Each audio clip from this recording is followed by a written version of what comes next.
walaupun kita pernah menundukkan Jepun, tetapi di peringkat Piala Dunia ni tiada perlawanan yang senang dan Jepun pun ingin menghabiskan perlawanan dengan betul. Kita harus keluar dengan motivasi yang lebih tinggi untuk kita menang perlawanan terakhir di Piala Dunia, untuk kita membawa emosi ataupun kemenangan perlawanan terakhir di Piala Dunia, untuk kita menggunakan emosi itu untuk ke fasa seterusnya bila berlatih di Kuala Lumpur nanti. Tambah arus lagi, pemain kini dalam proses pemulihan mental dan emosi sebelum tampil dengan aksi lebih baik seperti yang dilakukan ketika menewaskan Chile dan New Zealand. Dia turut mengharapkan sokongan padu penyokong negara sekaligus menamatkan kempen Piala Dunia ini dengan lebih positif. Tahun lalu, Malaysia menewaskan Jepun 3 kali dengan kemenangan terbesar dengan keputusan 5-0 di Piala Asia. Mereka semua nak main, sacrifices yang mereka buat semua adalah untuk datang dia untuk bermain untuk menang. Dan mereka telah mempamerkan aksi yang baik di perlawanan-perlawanan sebelum ini, dan semalam one off perlawanan yang kurang memuaskan, dan ini bukan menandakan yang mereka bukan pasukan yang kurang memuaskan. Kita tengah building, kita masih building, and we are getting stronger and stronger. Semalam punya perlawanan adalah one off yang kita kena cari jalan yang cepat untuk bounce back. Baik, kita bersama Olimpian Negara Maninderjit Singh ataupun Mike yang pernah beraksi di Piala Dunia 2002. Apa khabar, Mike? Ya, sihat walafiat, Akbar. Terima kasih, Mike. Okey, saya juga baik. Baik, Mike, teruskan saja analisis kita ya. Memetik kenyataan Mike semalam selepas Malaysia tewas kepada Afrika Selatan. Kita sepatutnya bukan lagi masih belajar hoki, tetapi raih kemenangan. Jadi apa sebenarnya kekurangan yang ada pada hoki Malaysia, Mike? Okey, terima kasih Astro Rina. Statement itu dibuat disebabkan pasukan ini mempunyai 2,100 kap antarabangsa. Maksudnya pasukan ini adalah sebuah pasukan yang begitu berpengalaman dan kebanyakan pemain sudah pernah beraksi di Piala Dunia. Ada yang beraksi 2 Piala Dunia, ada yang beraksi 3 Piala Dunia, dan pendapat saya kita harus mencapai objektif. 3 objektif. Objektif di peringkat kumpulan, kita berjaya dengan bagus. Kita menang 2 perlawanan dan mendapat kedudukan yang kedua. Dengan harapan kita akan bertemu crossover menentang Sepanyol, sebab pasukan Sepanyol adalah sebuah pasukan yang termuda dalam kejohanan Piala Dunia dan mempunyai kurang daripada 1,000 kap antarabangsa. Okey. Beberapa negara, Mike, termasuk Afrika Selatan yang kita tewas semalam, hanya menghantar pasukan kedua di Piala Sultan Azlan Shah lalu.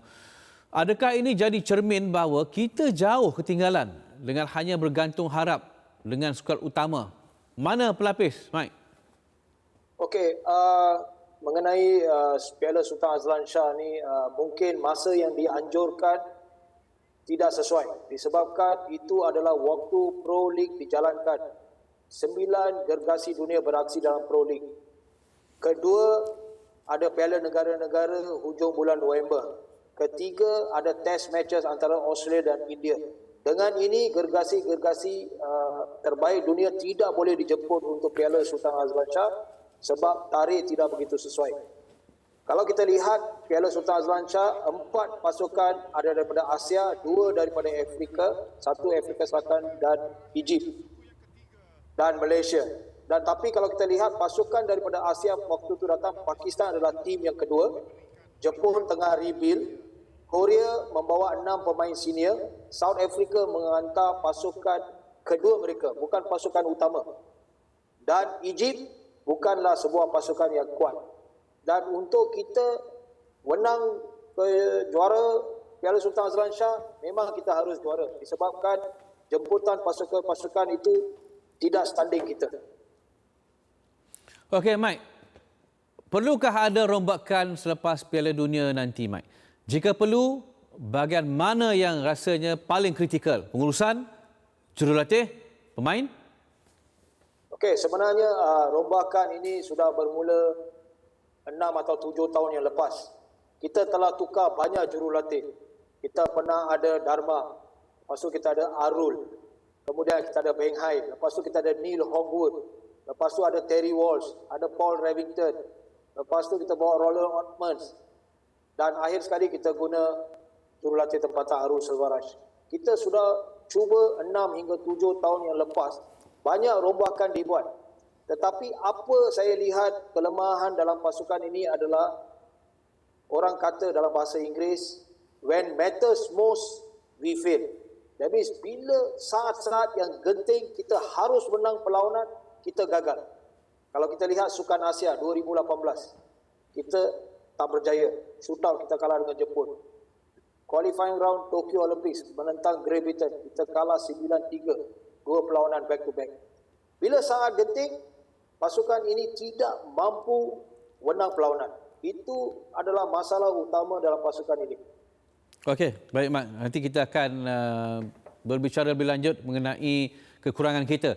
Moving forward, kita akan kehilangan pemain-pemain senior seperti Faizal Syahri, Marhain Abdul Jalil, Razir Rahim dan mungkin juga Syaril Sabah selepas ini. Dan kita hilang dari peta hoki Sukan Olimpik sejak tahun 2000 di Sydney last. Berapa lama lagi masa kita ada untuk bangkit semula ni, Mike?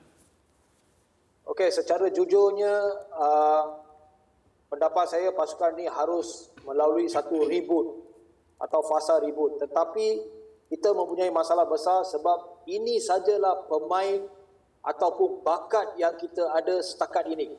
Sebab investment kita terlalu banyak di pasukan kebangsaan saja. Kita tidak mempunyai, kalau kita lihat 2 Piala Junior yang lepas ataupun 4 tahun kejayaan di Piala Sultan Johor, dekat peringkat junior kita tidak mempunyai bakat. Dan saya ingin memberitahu Akbar, definasi antara pemain kebangsaan dan pemain antarabangsa adalah begitu berbeza. Kita lahirkan banyak pemain kebangsaan, bukan pemain antarabangsa. Pasal itu, apabila kita beraksi di sukan temasya besar seperti Olimpik, Piala Dunia ataupun pusingan kelayakan, kita tidak mampu untuk step up, capai kejayaan itu dan layak. Itu kita punya problem. Memang besar masalah ni, Mike. Baik. Ya. Sejauh mana LHM, Liga Hoki Malaysia membantu dalam usaha melahirkan lebih ramai pelapis, Mike? Apakah tonggak import perlu dikurangkan untuk beri lebih banyak peluang buat pemain tempatan beraksi di Liga Hoki Malaysia? Okey, mengenai Malaysian Hockey League ataupun kita ada Junior League, pendapat saya sudah tiba masa. Sebenarnya 4 tahun lepas pun kita sudah harus mempunyai satu tujuan baru bagi Malaysian Hockey League, Junior League. Satu new ideas. Kita harus buat re-imaging, rebranding, update latest rules, ada video referral. Sebab liga kita mempunyai hanya 4 pasukan yang gergasi. Yang lain adalah pasukan development macam Thunderbolts, dan kita mungkin akan mempunyai pasukan daripada negeri. So, Liga Hoki Malaysia adalah satu liga kebangsaan, bukan liga negeri. Dengan ini, kita harus mendapat lebih banyak pasukan untuk beraksi. Betul. Setakat ini hanya 4 saja yang saya rasa mampu capai standard Liga Hoki Malaysia. Okey, menarik. Mike, esok kita akan mentang Jepun untuk klasifikasi kedudukan 13-16. Mampukah Malaysia bangkit untuk sekurang-kurangnya menduduki tangga yang ke-13, Mike? Kita hanya ada satu option tinggal sekarang, Akbar. Sebelum kejohanan, kita ada target top 8.